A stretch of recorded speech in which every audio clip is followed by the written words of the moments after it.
He was smart and he was friendly, the kind of guy that you would trust to walk you home. And one night he would leave a bar alone and he would disappear into the dark. And 6 weeks later his body would be found in a river. No sign of a struggle. No suspects. Just a smiley face painted on a wall nearby. And then it happened again and again and again and again. 40 times across 11 states. So, are these all just tragic coincidences? A collective hallucination, maybe?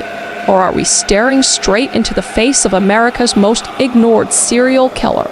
Crime, conspiracy, cults, serial killers, and murder. All things that I love to consume, and I know you do too. You sick, twisted, intellectual, beautiful.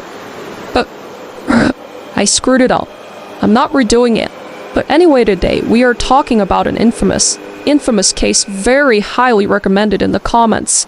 So here we are today. We're going to be talking about the Smiley Face Murders. So without further ado, let's unbuckle our seatbelts, go Mach 5 down the highway, slam on the brakes, and bust through this windshield into this ignored case together. Patrick McNeil was 21 years old and he was a junior at Fordham University and he was majoring in accounting. And he was known for his very clean-cut appearance, his social ease, and his ambition. After all, he wanted to join the FBI after graduation. Not an easy feat.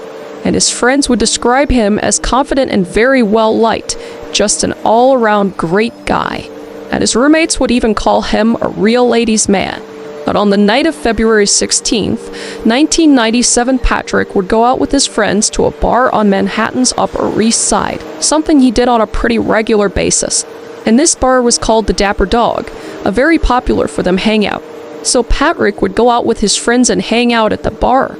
But at some point during the night, he started to feel pretty sick and witnesses would recall seeing him actually vomiting in the bathroom. So he eventually decided to leave the bar, telling his friends that he would just head back to the campus by subway by himself. So he would say goodbye to all of his friends, but one of his friends actually said that he was going to join him. So he would go outside and wait for his friend. He would actually just never show up outside. So he just thought, okay, he probably just wants to stay at the bar, so I'm just going to go alone. Which as a woman, it's just something that we just wouldn't do, you know. Not something we do is leave alone, but as a man, pretty normal and pretty common. And what happened next has been the subject of speculation for over 2 decades.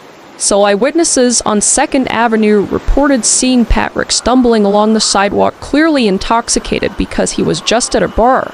But they also saw something else, and that was a double-parked vehicle, and this vehicle started to slowly trail him, matching his pace and even turning when he turned. Creepy as hell. And Patrick would be last seen near East 90th Street, heading toward the direction of the East River. And at this point, by witness accounts, the car was still following him. And after that, Patrick McNeil would never be seen alive again. So obviously his family would notice that Patrick went missing and they would call it into the police. So the NYPD and his family and countless volunteers in New York searched tirelessly for Patrick, and they would distribute over 10,000 posters, turning it into one of the city's most famous missing persons cases. But weeks and weeks would pass, and then 50 days later, on April 7th, 1997, his body would be found floating in the East River near a pier in Brooklyn, which was roughly 12 miles from where he was last seen. And he would be found wearing only jeans and socks, floating face up in the water, which is uncommon for accidental drownings. And the medical examiner listed the cause of death as drowning, the manner of death undetermined, and his blood alcohol content was actually recorded at 0.16, which is twice the legal limit to drive. But he wasn't driving, he was just walking. But there was unusual details that stood out, because despite the cold temperatures, fly larvae were discovered on the body, which is an anomaly since insect activity is typically dormant in winter months. Dr. Cyril Wecht would even quote to say, "I'm saying that the fly larvae have been laid in the groin area. It's an indoor fly, could not have been an outdoor fly. It was an indoor fly, and the larvae did not move ahead into the later stage, so we have a body that was already dead before it was placed in the water. I would call it homicide, yes." And there were also reported signs that Patrick may have been bound and possibly burned before being placed in the water. And retired NYPD detective Kevin Gannon, who worked this case, would later state that he believed Patrick McNeil had been abducted held for an extended period of time and then was murdered, and that he wasn't just a simple victim of accidental drowning. But Patrick's case would just close, but Kevin Gannon's investigation had only just begun. And soon he would find other young men with eerily similar profiles who also vanished near water, who were also ruled as just drownings but were completely unexplained. So Patrick McNeil's case might have been the beginning, but it didn't end with him, because in the years that followed, similar cases began surfacing, and not just in New York, but across the country, different cities, same victim profile and the same tragic end. Young men in their early 22s, college students, athletes, and high performers. And in some of those cases where the bodies were found, something else appeared near by something seemingly innocuous, and it was a smiley face. And then there was Lucas Holmanand. He would be 21 years old when he was last seen at Oktoberfest in La Crosse, Wisconsin in September 2006.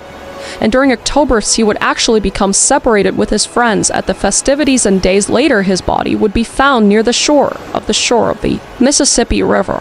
And the autopsy would note injuries to his head, hands, and arms, as well as a footprint-shaped bruise on his forehead. And authorities would initially rule this as an accidental drowning, but near the site where he was found was another smiley face, which, like also with the amount of bruises on this person, doesn't it look like he was beaten, held captive, and then thrown in the river? The neglect in these cases is astounding. And then there was Todd Giben. He would vanish when he was only 22 years old, while attending a bonfire party in rural Michigan in June of 2005. And at the bonfire, eventually, he would kind of disappear, and then he would call his friends saying, "I'm in a field," but then the call would completely drop, and he would never be heard from again until he was found 3 weeks later with his body found in a private lake. And what's odd is that he was found upright in the water with his head and shoulders above the surface, a very just deeply unnatural position for a drowning victim. And what's also odd is that that lake had been searched previously as well, so it's almost like he was dumped in this lake later on after the first search was done.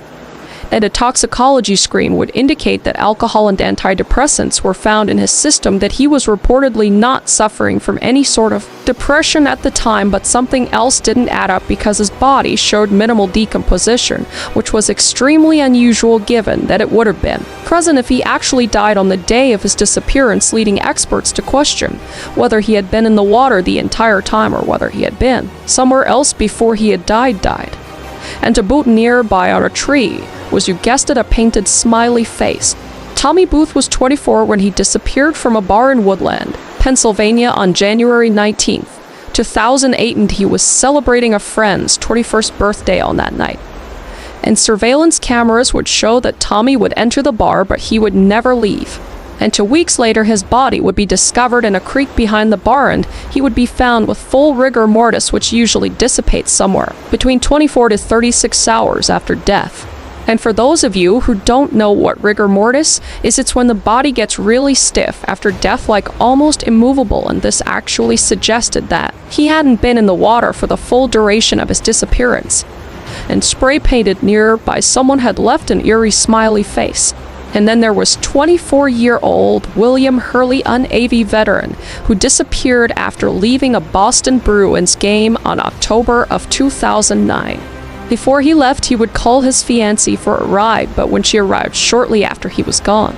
And 6 days later, his body was recovered from the Charles River, and an autopsy found blunt force trauma to his head, eye socket, and his leg. And toxicology revealed something else, which was alcohol and GHB, a drug often used to incapacitate victims. And his death would be ruled an undetermined drowning.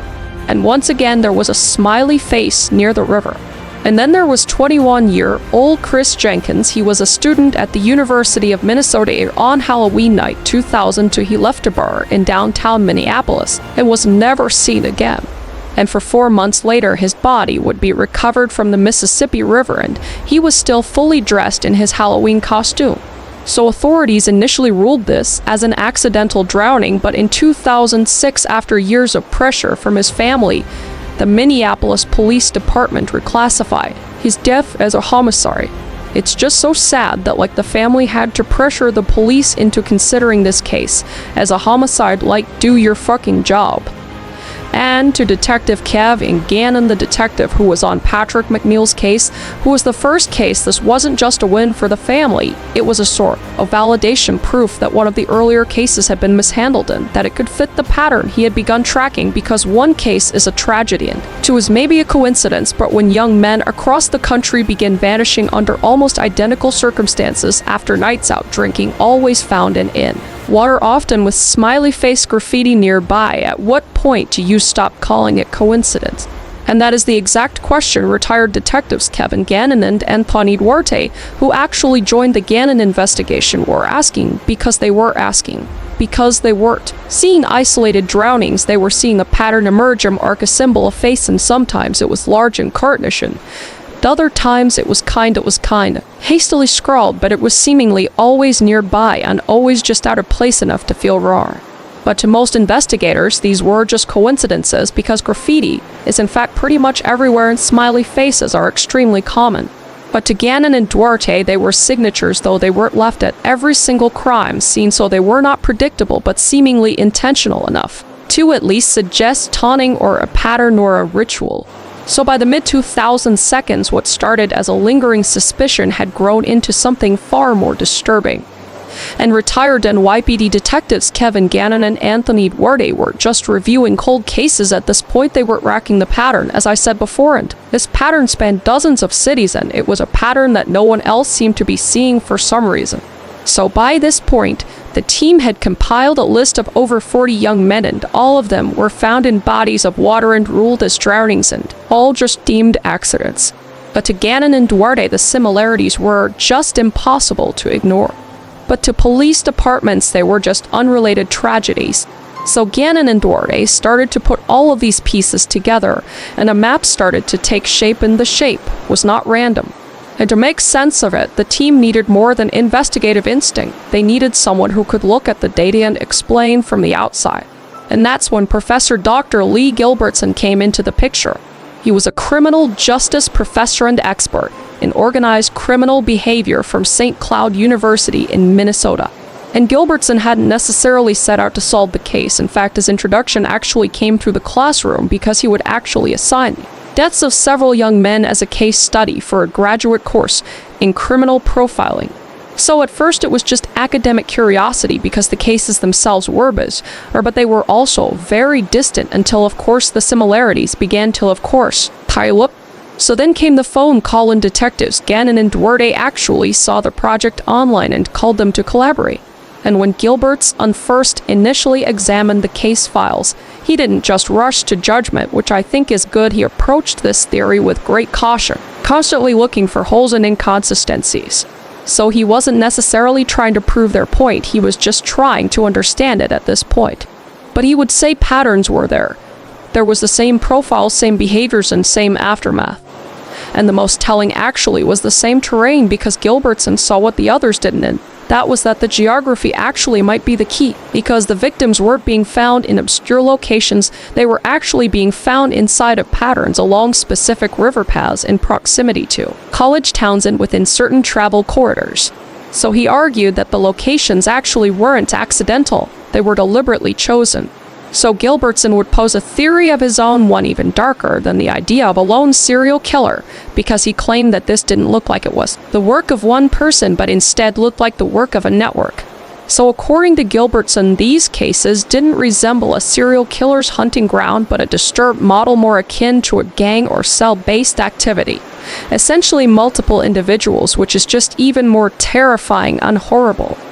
And he would suggest that they were operating independently, but they were also connected in some way, and they would select targets based off of certain criteria, leaving behind obscure, possibly symbolic marks, the smiley face. They hadn't quite found something to link it all together at this point. And Gannon and Gilbertson began applying geographical profiling to new cases, so they would locate high-risk areas, tracing victim movements, analyzing proximity to waterways, bars, and surveillance blind spots. So what they were building wasn't just a theory, but it was a map, and in the very center of the map, a crude mocking symbol one that kept appearing near the water, and one that would give this theory its name, a you guessed it, smiley face.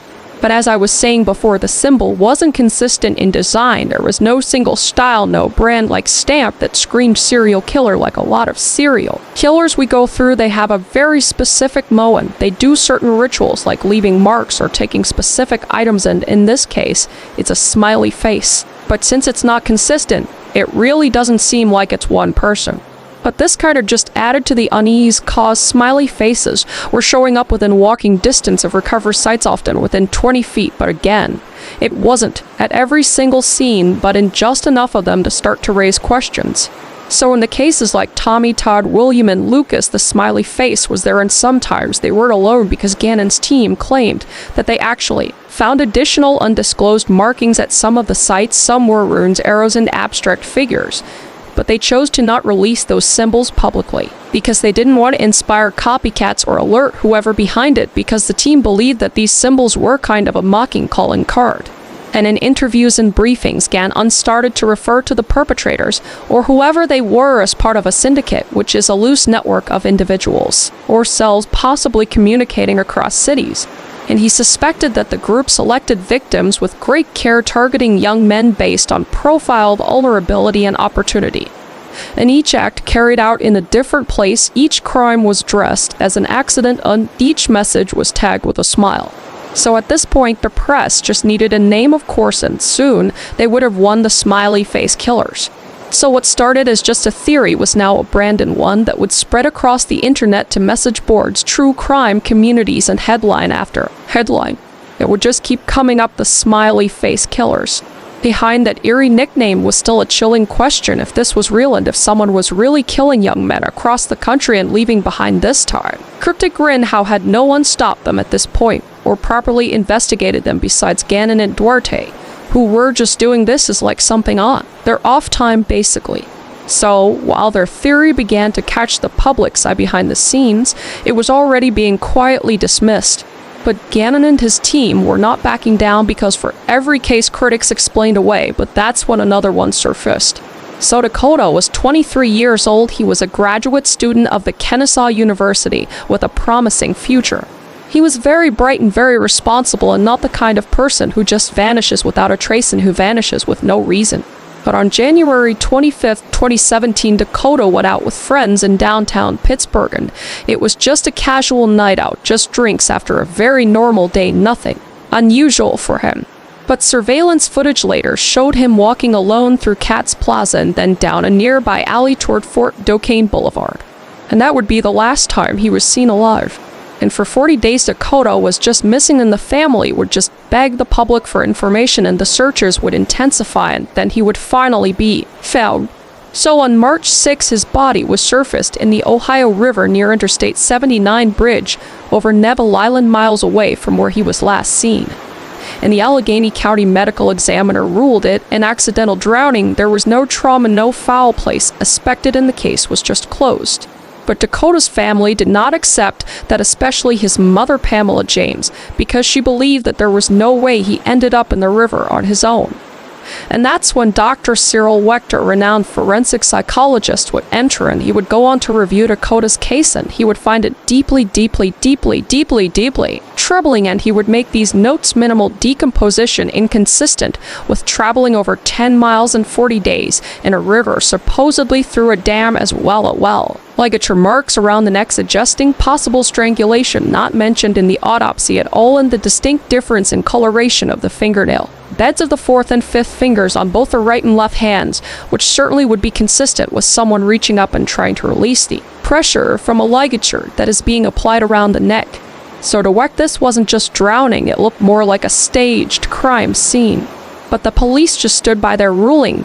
There was no suspects, no evidence of abduction, and no witnesses, which of course just means he wasn't murdered. Just because you haven't found anything yet, they're like, it was an accident. We can't find anything. You look, let me look really quick, 1 sec, nope.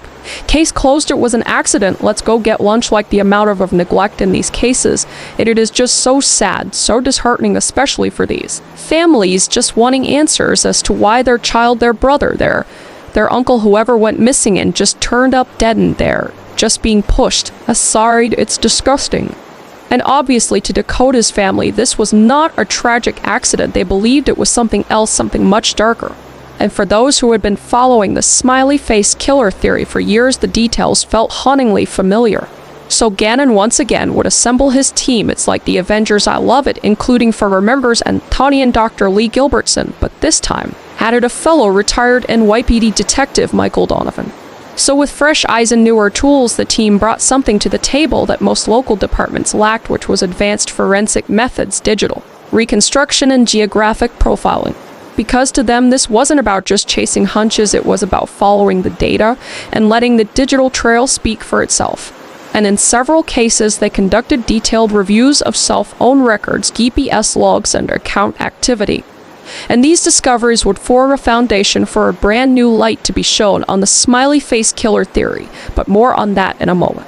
So in the early days, the symbol was simple: a smiley face, crude cartouches sprayed onto bridges, tunnels, walls, and riverbanks. And to some it was just graffiti, but to others it was a signature. But as the cases mounted, the investigators began to notice something unsettling, and that was the symbol was evolving, caused the smiley face kind of shifted from concrete to code.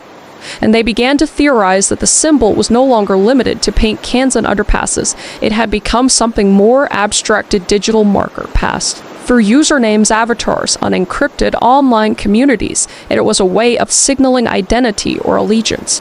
And then they would find something that changed everything, because during the course of reinvestigation, the team was handed a URL, and the URL had led them, not to the surface web, but to something far more concealed, a dark web portal. Yep, we're getting real dark. And the site was not public, so this couldn't be accessed by accident. And before granting entry, it demanded something unexpected, which was webcam verification. And to proceed, they would need to show their faces, which again is just, this is fucking terrifying.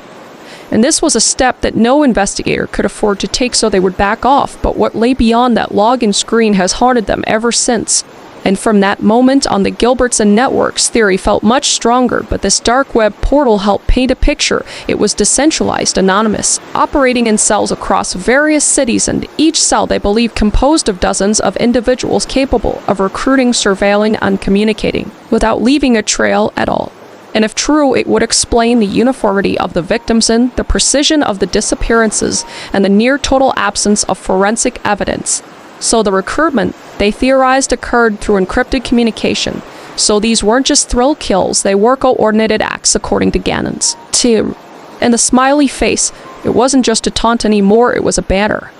And to critics, this all just sounded like folklore, digital age myth-making wrapped in fear. But to Gannon's team, it made sense of what nothing else could explain. How could the same kind of victim disappear under the same circumstances in city after city, year after year, without a single suspect ever being caught, even though foul play was present in some of the murders? So if the killings were coordinated behind the screen, then maybe the face on the wall wasn't just a signature, maybe it was just watching you back. So though the cases were alive and well with Gannon and his team, and of course the victim's family's smiley face killer theory had lost a bit of steam over the years, and critics said that it had been debunked in the media or just moved on like they always do. So the cases just remained cold. But in 2019, theory returned, and this time it was through a television screen. Cause remember that brand new light that I mentioned? This was it because the Oxygen Network launched a 6-part true crime docu series called Smiley Face Killers: The Hunt for Justice. And it followed Kev and Gannon and Anthony Duarte and their investigation team as they reopened some of the most controversial cases connected to the theory. And this series wasn't just a recap, it was an extension of the investigation updated for the digital age. And each episode dove into different cases, revisiting timelines, interviewing families, and challenging the official rulings, and in some cases revealing new details the public had never heard. And in the case of William Hurley, the Navy veteran who vanished after the Boston Bruins game, they would examine his damaged cell phone that was recovered near where he was last seen, because they suspected that the phone had actually been intentionally destroyed just based on the way that the phone was damaged, in this was potentially to disrupt digital evidence collection. And then came the case of Dakota James, because in addition to forensic red flags raised by Dr. Cyril Wecht, including the minimal decomposition and possible ligature marks on his neck and minimal decomposition, and despite being missing for 40 days, the Allegheny County Medical Examiner's office refused to change the ruling. But still, Pam continues to speak out, demanding that her son's case be reopened. And she is not alone. The Hallman family, the Hurley family, and more, they lost their sons under nearly identical circumstances, and they continue to call for the cases to be formally re-examined, because for these families, the pain of losing a child had not been compounded by the feeling that no one but them wanted to look deeper. But with Gannon and his team, they looked, and what they found wasn't closure, it was contradiction. And the kind of contradictions that don't lead to peace, but just to more questions. So by now, dozens of cases have been reviewed. Autopsy reports, GPS data, surveillance footage, and digital footprints analyzed again and again. And some theories unraveled, some theories refuted, and some leads just went cold.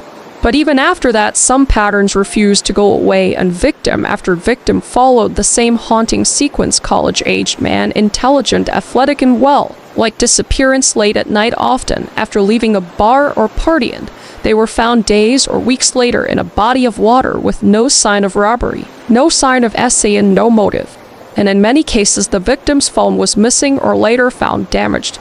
And then there were the geographical coincidences as well. Many of the victims were found in or near major river systems, always in proximity to nightlife, but far enough away that their last known locations raised questions. And some bodies were recovered upstream, and others in areas that had already been searched. And a few showed rigor mortis or minimal decomposition inconsistent with the official timelines. So these weren't drug dealings gone wrong, they weren't robberies, they weren't hate crimes, nothing was taken, nothing was left behind, and often there was no obvious reason the victim had left where they were in the first place. So why does this keep happening? But here is what the believers say: the victims fit a profile too specific to be random. They always turn up in the same way in water days or weeks. Later, sometimes miles from where they were, as seen. The condition in which the bodies are found are questionable. They're found in better condition than they should be. They have strangulation marks or burning marks, and they defy typical drowning behavior. And while the official causes of death are usually listed as accidental, many private pathologists like Dr. Cyril Wecht have raised concerns about potential signs of strangulation, post-mortem water entry, and other red flags overlooked in the initial autopsies. And believers point to the smiley face graffiti as a kind of ritualistic signature, although not always identical, but often close enough to raise eyebrows. And if you step back far enough, you'll also notice something chilling. These deaths aren't localized. They cover multiple states following major water routes and appearing in clusters near college towns. And to believers, this isn't sloppy work by a serial killer. It's a network, one that's possibly been active for over 2 decades and perhaps operating in independent cells, as Gannon and Gilbertson had theorized, capable of using digital footprints, recruiting new members, and communicating without ever being caught. And each drowning isn't just a mistake, it's a message, and the smiley face was just a symbol that says we were here and then we move on. To the skeptic's view, so while believers say that the theory connects dots between unexplained deaths, the skeptics say the smiley face killer theory isn't a chilling discovery at all. It's just a dangerous distraction that just started with a simple smiley face. The theory namesake is one of the most common pieces of graffiti in the world. You'll find it under bridges and sidewalks and inside bathroom stalls. In the presence of a smiley face near a crime scene is statistically meaningless. There was no consistent style, no matching handwriting, and often no photographic proof that it was even there in the first place. And then there's the victim profile. Yes, most of the men were young, white, and athletic, but so are millions of college-age men across the country. So skeptics argued this as a survivor's bias, which is basically the human tendency to notice patterns that match our expectations while ignoring the ones that don't. When you start with the conclusion that these men were murdered, it's easy to retrofit the evidence to support it. And the geography critics note that nearly all the cases occurred in college towns and cities, within rivers and nightlife places where alcohol consumption is high. Environmental hazards are very real, and the combination of drinking cold, whether poor lighting and water, is already statistically very dangerous. And to them, the pattern isn't conspiracy, it's just a tragic probability. And the list goes on stuff I've already gone over, but they argue that clinging to conspiracy theories can distract from the real dangers like substance abuse, mental health struggles, and unsafe environments. And by replacing those hard conversations with a villain we can't see, because sometimes the scariest answer isn't that someone is responsible, it's that no one is responsible, it's that no one is. So whether you believe the smiley face killer or not, one thing is undeniable, and that is that the story leaves a mark not just on the families, and not just on the families and just on the investigators, but on all of us, because what we're dealing with isn't just death, it's disappearance, uncertainty, and a narrative where the ending is never quite satisfying and the facts just never align fully. And for the families and the victims, the psychological toll is compounded by more than just grief. Their mourning sons, brothers, partners, and friends. And while fighting institutions, confronting doubt, and navigating public speculation, many were old to just move on, to accept the ruling, to let it go. But how do you let go when the final chapter doesn't make any fucking sense? How do you grieve when every detail feels just a bit off and enough to haunt you?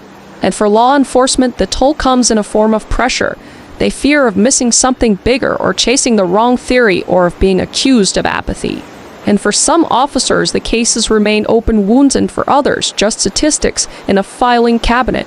And for the public, it's a lingering chill that comes with every new headline, every new name, every young man who disappears without any sort of explanation. And then there's the internet, a place where tragedy becomes, and theory becomes, obsession. And in the digital age, true crime isn't just a genre, it's a community, a conversation, and sometimes a battleground. On one side, people are desperate for justice, and on the other, skeptics demand proof. And in the middle, there's real lives and real families, and real consequences. And conspiracy theories by nature fill the void left by uncertainty, so when the truth feels incomplete, our minds kind of just do the rest. Sometimes we find clarity, and other times we find comfort in patterns that aren't really there potentially. But for those who have actually lost somebody, the ambiguity is the real punishment, because when a death is ruled accidental, but everything about it feels deliberate, you don't just mourn the person you lost, you mourn the answers you'll never get. For me, there's just a certain silence in these cases, a stillness that just doesn't feel right. And for every official report that says accidental drowning, there's a grieving family and a set of missing phone records or a toxicology screen that raises more questions than it does answers. So I hope that technology can finally break this silence, because the families deserve that.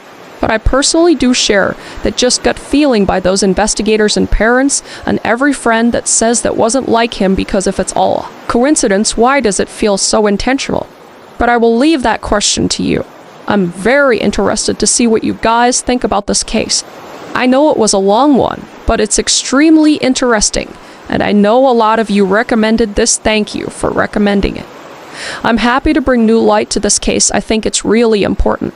Let me know what other cases you want me to go into down below, and until then, stay safe, and I will see your beautiful face in the next video. Okay, bye. They adored them, worshipped them, framed their faces on bedroom walls, sang their songs in the dark, and memorized their every move.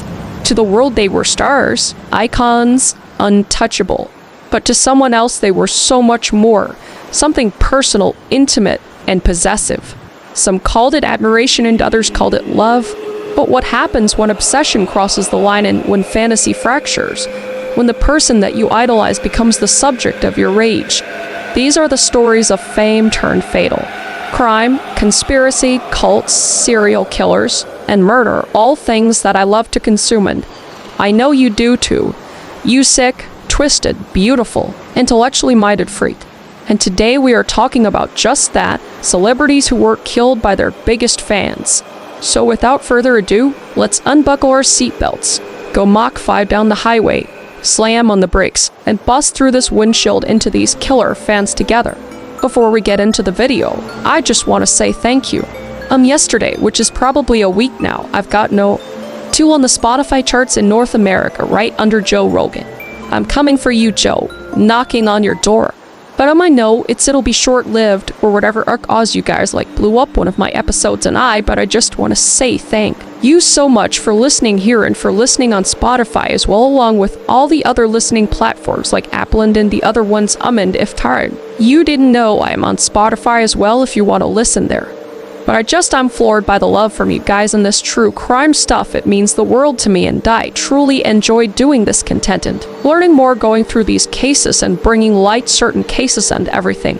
So I just want to say thank you from the bottom of my heart. Thank you so much for listening. And now we can stop being sappy and get into the episode. Mark David Chapman was born May 10th, 1955 in Fort Worth, Texas, but he was raised in Decatur, Georgia. And to those around him, he was often quiet, withdrawn, and deeply imaginative, sounding like me, honestly. And from a young age, he created an imaginary world called the Little People, where he ruled as their king. This guy's sounding a lot like me right now, and I'm a little scared, but anyway. This was just a fantasy to escape the instability and emotional coldness of his life at home, because his father was reportedly very violent and also very, very violent and also very detached from his son. And his mother was just overwhelmed as well and kind of in her own world, if you will. And as Mark grew up and became a teenager, he just began to spiral. He would use drugs, he would skip school on a regular basis, and he once even ran away from home for 2 weeks, surviving on the streets of Miami. But in 1971, he became a born-again Christian and just threw himself headfirst into faith. And for a while, it seemed like his life had changed for the better. He would volunteer with children, and he just won prizes at the Yemka where he worked. And he would also get married to a woman named Gloria Abe, who was a Japanese-American travel agent. And he would eventually move to Hawaii and continue to travel even internationally with relief organizations. So just turning out to be an all-around good guy. Life is on the up, but even in these good times, the darkness still lingered. And after a few years, he would fall back into his depression. And in 1977, after a failed suicide attempt, he would be hospitalized and diagnosed with clinical depression. So eventually, he would return back to civilian life, and he would find quiet, solitary work as a janitor in Hawaii, where he lived currently. And from their reality, just continued to distort. This is when John Lennon would come into the story, cause at a time Mark had absolutely loved the Beatles. Who didn't? He just admired Lennon's music and his kind of rebellious spirit at the time. But eventually that admiration had twisted into something much more sinister. And Chapman just couldn't let go of Lennon's infamous 1966 remark that the Beatles were more popular than Jesus. Because as we know, Chapman was deeply religious. So as his religion deepened, so did his anger for Lennon. But it wasn't just the blasphemy that infuriated him, it was the hypocrisy. And he became fixated on the specific book Catcher in the Rye during this time. And for those of you who don't know what The Catcher in the Rye is about, it is a novel written by J. Salinger, published in 1951. And the novel details 2 days in the life of a 16-year-old Holden Caulfield after he has been expelled from prep school. And confused and disillusioned, Holden searches for truth and rails against the fininess of the adult world. And he ends up exhausted and emotionally unstable, and the events are related after the fact. So Mark deeply identified with Holden Caulfield's disdain for funnies and just being an outsider in general, and Lennon's wealth and activism sparked a toxic contradiction within Chapman's mind. Cause to him, Lennon was both a cultural icon and a man living in hypocrisy. So by 1980, Mark David Chapman had decided that John Lennon needed to die. And going back a little bit, for those of you who don't know John Lennon for whatever reason, he was more than just one of the Beatles. He was basically a symbol, a voice that helped define an entire generation. He was born on October 9th, 1940 in Liverpool, England. And Lennon obviously became a household name with his work with the Beatles and basically changed the face of modern music forever. And after the band's breakup in 1970, Lennon embarked on a solo career, marked both by controversy and brilliance. His music ranged from Imagine to Working Class Hero. He spoke of peace and revolution and just inner turmoil. And in his personal life, he became a vocal anti-war advocate, which is very popular at the time. And he would frequently target political surveillance, and he was basically a champion for artists and outsiders. But by 1980, John Lennon had kind of retreated from public eye to focus on raising his son Sean. And after a 5-year hiatus from the music industry, he had just released Double Fantasy, which was a collaboration with Yoko Ono, who was his wife, very infamous wife. Guy was a little bit whipped. But the album marked a hopeful new chapter in his life, one that focused on family, creativity, and just re-emergence in general. And to the public, Lennon was more than just an artist. He was a philosopher in pop star's clothing, basically. But to Mark David Chapman, he became a target. So in October of 1980, Chapman flew to New York City with a .38 special revolver in his suitcase. Different times. Can't even get onto a plane with nail clippers now, and he was just waltzing into a plane with a .38 revolver. My lord. So like I said, Chapman would land in New York, and then he would realize that he didn't have ammunition, so he would go visit one of his friends in Atlanta to get that ammunition before returning in early November. But while in New York, Chapman would be inspired by the film Ordinary People, and he would stop his plans together. Very impressionable guy. So he would hop back on a plane and head back to his home in Hawaii. And he would actually confess all of his dark thoughts and his plans to his wife, even showing her his turret. .38 revolver special that he brought onto a plane, which I just can't get over. But this being a different time in her thinking, he wasn't actually ever gonna go through with it. She just didn't report it. And if she did, John Lennon might be alive today. So a little bit more time would go by and Mark would just continue to spiral on the subject of potentially killing John Lennon. And on December 6th, 1980, Chapman would return to New York. And being a super fan, he knew where Lennon resided, which was at the Dakota. So Mark would check into the Sheraton Hotel, and he would actually leave some of his things behind, knowing that the cops would find them, and hoping that the cops would find them because he wasn't planning on getting away after he did this act. And with him, he would carry the Catcher in the Rye, having signed it Holden Caulfield. And he would then head to the Dakota. And during these 2 days, he would just kind of speak erratically to other fans on the doormat. And on one of the days, he would actually siege on Lennon's 5-year-old son, Sean, and Chapman would reach in front of the housekeeper, who Sean was with, and call Sean a beautiful boy, quoting Lennon's song Beautiful Boy, which is so creepy. And on one of the days as well, he would even approach very famous artist James Taylor and kind of berate him. And James was even reported saying the guy had sort of pinned me to the wall and was glistening with maniacal sweat and talking some freak speak about what he was going to do and stuff with how John was interested in. He was going to get in touch with John Lennon. Red flag, red flag. And he would also reportedly even offer taxi drivers drugs, which just so random. It was clearly not well. But overall, people say that he just behaved very disturbingly and spoke incoherently about Lennon. But on the morning of December 8, Chapman would finally siege on Lennon. And Lennon would actually exit the building with his wife, Yoko Ono, and Chapman would approach Lennon with a copy of Double Fantasy and ask for an autograph. And Lennon would sign it. And we actually have a photograph of this moment where you can see Chapman in the background smiling, standing just feet away from the man he was about to kill. And the person that took that photo was Paul Gorsh, who Mark had actually asked to stick around to hang out with. And Mark would also ask a woman there to go out with him as well, but they would both decline. And Mark would go on to say in later interviews that if the woman had accepted his invitation, he probably would not have killed Lennon. But Lennon would leave at this point with Yoko Ono, but then they would come back around 10:50 p.m. to the Dakota. And as Lennon and Yoko stepped out of the limousine, Chapman would emerge from the shadows and he would pull out his revolver from his coat and fire 5 shots. 4 of them would strike Lennon in the back and the shoulder. And bleeding heavily, Lennon stumbled up the steps of the Dakota crying, "I'm shot," and he would collapse in the lobby. Meanwhile, Yoko Ono was just screaming for help. So officers would arrive quickly and rush Lennon to the Roosevelt Hospital, but he would be pronounced dead at 11:15 p.m.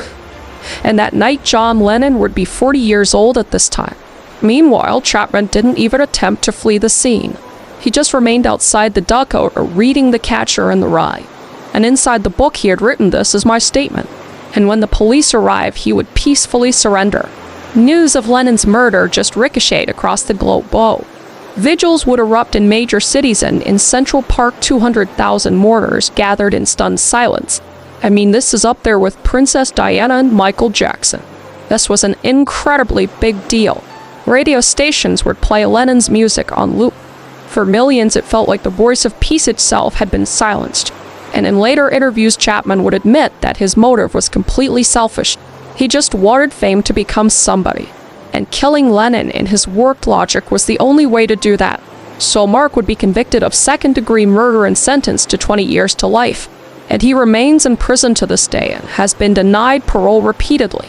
But I don't know why he didn't get first degree, cause he clearly pre-planned all of this like months and months before. But that is, it's not my shit and he's in jail for life, so whatever. But John Lennon imagined a world of peace, peace free of violence and full of possibility. And in the end he was just brought down by a man who mistook obsession for righteousness and found his place in history through an act of irreversible tragedy. Kevin James Loibl was a 27-year-old from St. Petersburg, Florida. And he was known to be pretty quiet, withdrawn, and for many accounts deeply isolated. Sounds like somebody else we know from the last story. So Kevin kind of kept to himself, but he had a job at Best Buy and his co-workers would describe him as strange and emotionally distant. And every single time he spoke he would speak about the same person. And that person was Christina Grimm, i.e., and what began as a fan's admiration evolved into something much darker. Kevin was known to watch her videos obsessively. He believed he knew her. The parasocial relationship was strong with this one, and Kevin even thought that they were spiritually connected. He would even go as far as to tell co-workers that they had actually played video games together, him and Christina, when they actually had never spoken at. All were even met for that fact. So he was determined to make himself more presentable for her when he did finally get to meet her. So he would undergo LASIK eye surgery. He had his teeth whitened, he started a vegan diet, and he even got hair implants. It was just a full transformation, not just rooted in self-care, but in pure delusion. And since he spent most of his time with his co-workers, they began to notice his aggression whenever someone questioned his claims about Christine, cause he believed in his soul that they were omits. So when images surfaced online of Christina and another man, Kevin did not take it well at all. And in June of 2016, he decided if he couldn't be with her, then no one could. Now for those of you who do not know Christina Grimm, i.e., she was born on March 12, 1994 in Marlton, New Jersey, and her rise to fame began in her bedroom where she uploaded covers of popular songs to YouTube. I was actually a big fan when she was on YouTube. She was so talented. And she quickly stood out to the masses not just for her incredible vocal range, but for her authenticity, and her fans didn't just admire her voice, they actually felt connected to her. And in 2014, Christina Grimm actually competed in season 6 of The Voice, and she would place third under the guidance of Adam Levine, which she should have won Levine, in my humble opinion. But her influence extended way beyond the show. During the show and during her YouTube career, she would build a following that followed her through live streams, concerts, and fan meetups. And her music spanned pop, acoustic, and even rock. And she often cited artists like Christina Aguilera and Celine Dion as inspirations to her. And offstage, she was known as warm and approachable and deeply connected to herf and bass. And she never saw herself as above them like a lot of people in the industry unfortunately do. And that humility that she had would ultimately be what brought her face to face with her killer. But in the months leading up to her murder, Kevin became increasingly fixated on Christina, and he would start to make a plan. So he would legally purchase handguns and multiple rounds of ammunition and a large hunting knife. And he would even encrypt his phone and remove the hard drive from his computer before leaving for Orlando, hiding evidence, basically an intentional effort to just leave no trace of his plans. So he would go to Orlando and book a hotel room near the plaza, live traveling with absolutely no luggage, and that alone caught the attention of the front desk clerk at the hotel, but no action was taken because although it rings alarm bells, what are you gonna do? The guy just traveled light. But on the night of June 10th, 2016, Christina performed at the Plaza Live in Orlando as part of a small tour. And after the show, like many others, she held a meet and greet. And Kevin would be at this concert, and at the meet and greet, and he would just quietly wait in the back of the crowd. So like any other meet and greet, Christina would meet with her fans with hugs and smiles and autographs and photos. But in amongst the line of the meet and greet, one fan would note that Kevin seemed a little bit off, just looking around a lot before he met Christina. But Kevin would finally get to the front of the line, and Christina would open her arms for a hug on this time. And that's when Kevin would pull out his Glock pistol and shoot her 3 times at point-blank range. And Christina's brother Marcus Grimm, i.e. would tackle Kevin immediately, but Kevin would struggle and break free and then back up into a wall and shoot himself in the head, killing him instantly. Meanwhile, Christina would be rushed to the Orlando Regional Medical Center, but despite efforts to save her, she was pronounced dead at 10:59 p.m. And the autopsy revealed the obvious truth, which was gunshot wounds to the head and chest. And she would die at only 22 years old at the time of her death. And obviously the music world and just the world in general was stunned. Fans, friends, and fellow artists flooded social media with tributes to her. Even Selena Gomez cried on stage cause they were actually pretty good friends. And Adam Levine, who was her mentor on The Voice, actually paid for her entire funeral. And the hashtag RIP Christina trended for days. And all of this occurred just one day before the infamous Pulse nightclub shooting as well. And it was later discovered that while bags were generally checked at venues, there were no metal detectors, so no one was frisked at all, and Kevin was able to enter completely armed. So the Grimm, i.e. family, would naturally file a wrongful death suit against several entities in Florida, as they should, but it ultimately was dismissed. And her family would establish the Christina Grimm, i.e. Foundation, supporting families that have been affected by gun violence and breast cancer. And her death also led to many asking for increased security at performance art venues. So many venues that did not have metal detectors beforehand added them. And Billboard published an open letter to Congress fighting for more gun control, demanding universal background checks, which is crazy to think that that wasn't a thing before this. And Christina's music she finished before her passing, including the E-piece I'd Be in the Album All, as Vanity was released the following year. But even with her voice preserved in music, the question lingered, how could such kindness end in violence? Christina Grimm, i.e. was someone who gave everything to her fans, and in the end, it was that very act of giving that placed her within reach of someone who mistook obsession for affection, someone who didn't want to love her but possess her. And it's extremely, extremely unfortunate.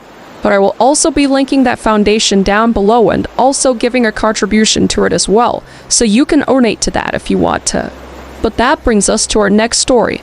Robert John Bardo was born January 2nd, 1970, and he was actually born at the Edwards Air Force Base in California and was the youngest of 7 children. That's too many okays. And his father was a non-commissioned Air Force officer, so the family would move around pretty frequently until settling into San, Arizona. And Bardo's early years were marked by instability, emotional trauma, and a lot of mental illness because he was actually taken advantage of by one of his siblings. And he would even be placed into foster care for a period after a suicide threat. Then by his teenage years, Bardo had been diagnosed with bipolar disorder, and he would be institutionalized at the age of 15. Despite his emotional issues and being institutionalized, little was done to monitor or manage his deteriorating mental health. Different times. So while being in the institution, he was continuing to do school, but he would drop out of high school and work odd jobs after getting out of the institution, including a brief stint as a janitor. And over the years, he would just become increasingly reclusive, and he would become very withdrawn with reality and become obsessed with fame and celebrity. And before fixating on this particular celebrity, Bardo had attempted to contact and stalk several other public figures, including child peace activists Amantha Smith and pop singer Abby Gibson and Tiffany. But his obsession with Rebecca Sheffer would be all-consuming, cause Bardo just saw her as the embodiment of innocence and purity, which is icky coming from just a man who doesn't know her at all, just very icky.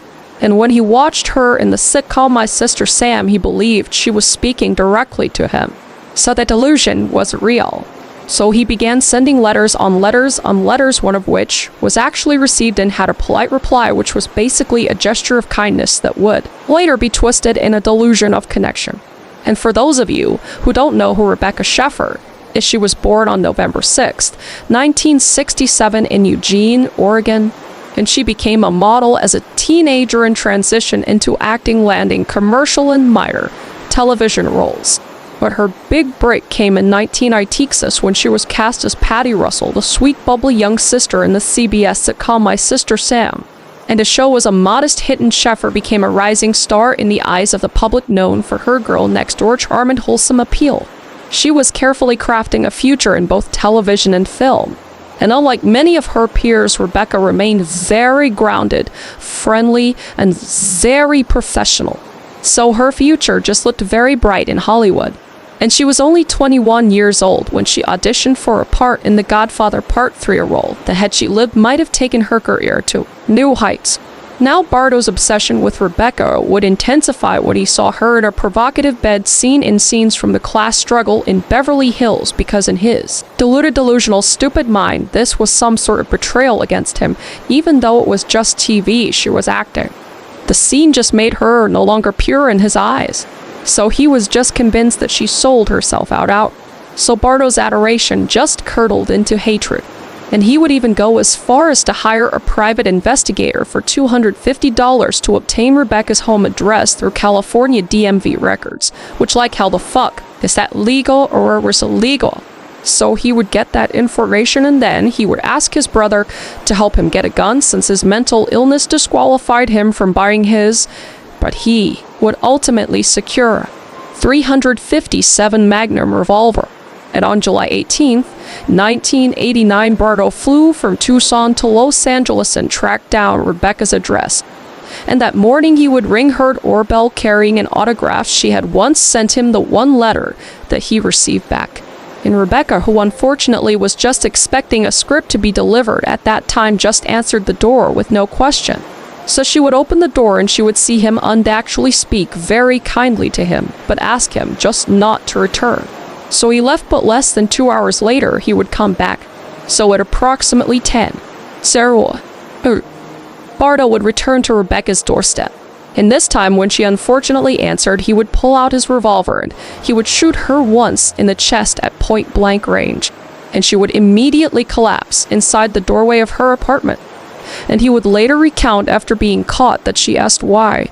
And paramedics arrived very quickly and rushed her to Cedars-Sinai Medical Center, but despite resuscitation efforts, she was pronounced dead 30 minutes later. And Rebecca Sheffer was only 21 years old at the time of her death, and the murder of Rebecca Sheffer just sent shock waves through Hollywood and the nation.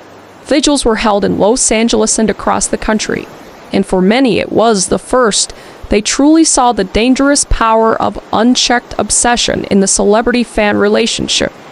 And Bardo would be arrested the next day in Tucson after wandering the streets. He was actually found weaving in and out of traffic, reportedly shouting, "I killed Rebecca Sheffer." But thankfully, he would be charged with first-degree murder. And in 1991, he was sentenced to life in prison without the possibility of parole.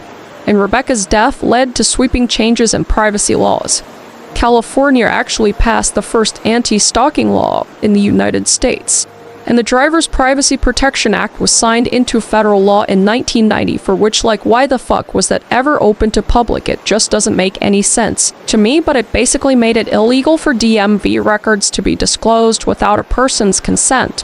And her murder also prompted the creation of the LAPD's Threat Management Unit dedicated to handling cases involving celebrity stalking. And though her life was incredibly short, Rebecca Sheffer's legacy has protected thousands. She wanted to live quietly, work hard, and build a meaningful life through her craft. But instead, she became a symbol of how celebrity, when distorted through obsession, can turn fatal. Yolanda Saldívar was born September 19th, 1960 in San Antonio, Texas. And she was raised in a very conservative American-Mexican household, and she was known by many to be very studious and soft-spoken. And Yolanda even earned a degree in nursing and worked in various hospitals throughout the 1980s. But eventually, she would settle in Corpus Christi. But outwardly, she was unremarkable, a dedicated nurse who was a devoted fan of Taino music. But in 1991, she became more than just a fan, cause Yolanda would begin calling Selena's father, Abraham Quintanilla Jr., just repeatedly begging to start an official Selena, a fan club. And with persistence and a polished image, she eventually convinced him. And as president of this fan club, Yolanda quickly gained Selena's trust and access to her inner circle. And over time, she was even promoted to manage Selena's growing fashion empire, Selena, etc. boutiques.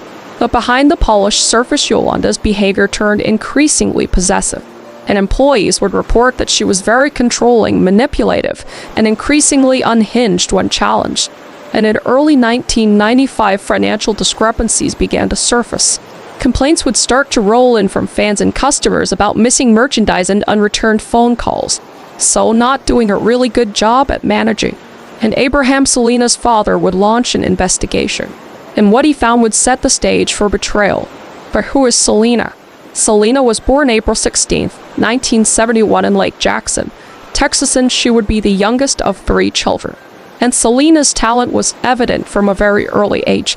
Her father, Abraham, who was a former musician, actually formed the family band Selena while Los Dinos. And by the age of 10, Selena was performing at weddings, fairs, and festivals across Texas. And though she spoke English at home, she sang in Spanish. But Selena just captivated audiences with her vocal range, infectious charisma, and magnetic stage presence. And she quickly just became the sensation in a male-dominated Tallano music scene. And Selena would actually go on to win the Female Vocalist of the Year at the Tallano Music Awards at just the age of 15. And then she would just go on to dominate the charts. And in 1994, she would win a Grammy Award for Best Mexican American Album. She was the first female Taino music artist to do so. So just a pioneer in the Taino music industry. But beyond music, she was a cultural icon.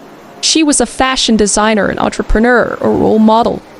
Her boutiques and clothing line showcased her creativity and business savvy. And she was working on her crossover English language album Dreaming of You. So Selena wasn't just on the brink of superstardom, she was already there. And by early 1995, Abraham, Selena's father, confronted Yolanda about the missing funds, which at this point were totaling over $30,000 from both fan club and boutique sales. And Yolanda would be dismissed shortly after a tense meeting with Selena and her family. On March 9th, Selena, known for her compassion, continued communicating with Yolanda in hopes of recovering important financial documents needed for tax purposes. And on March 30th, Selena would actually meet Yolanda at the Days Inn Motel in Corpus Christi. And Yolanda would turn over some documents but claimed others were in Mexico. And she had also alleged she had been saw during her trip, but it was just a claim and it has not been proven. So the next morning, Selena would pick her up again and take her to the hospital, but doctors found no evidence of the assault. So she would direct Yolanda back to the hotel, and she would ask where are the missing records. And Yolanda would just try to stall. So Selena, thinking that she wasn't going to give her anything, just began to leave. And that's when Yolanda would pull out a revolver. So on the morning of March 31st, 1995 at approximately 11, Selena would be shot once in the lower right shoulder with the .38 caliber Oris revolver. And the bullet would unfortunately sever an artery, causing massive internal bleeding. And wounded but still conscious, Selena would flee the room, and she would leave a 390-foot-long trail of blood through the motel. And eventually she couldn't go any further, and she would collapse in the motel lobby. And she would just be screaming, but she would identify Yolanda as the shooter before losing complete consciousness. And she would also even manage to identify the room number Yolanda was in. So she would soon after be rushed to Corpus Christi Memorial Hospital, where doctors would attempt emergency surgery on her. But the injury was unfortunately to severe, and at 1:05 p.m. Selena was pronounced dead. And at the time of death, she was only 23 years old. And news of Selena dying just stunned the world. Memorials were held across the United States and Latin America. And over 60,000 fans attended her public viewing in Corpus Christi.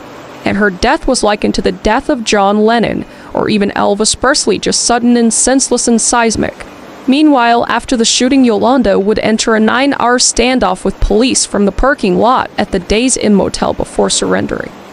And she would naturally be charged with first-degree murder and sentenced to life in prison with the possibility of parole after 30 years, which, like, why? Give this psycho a chance to get out. But luckily, she was denied parole on March 27th of 25, and she will be eligible again in 2030. And Selena's album released post-death Dreaming of You debuted at No. 1 on the Billboard 200, which was a historic first for Latin artists.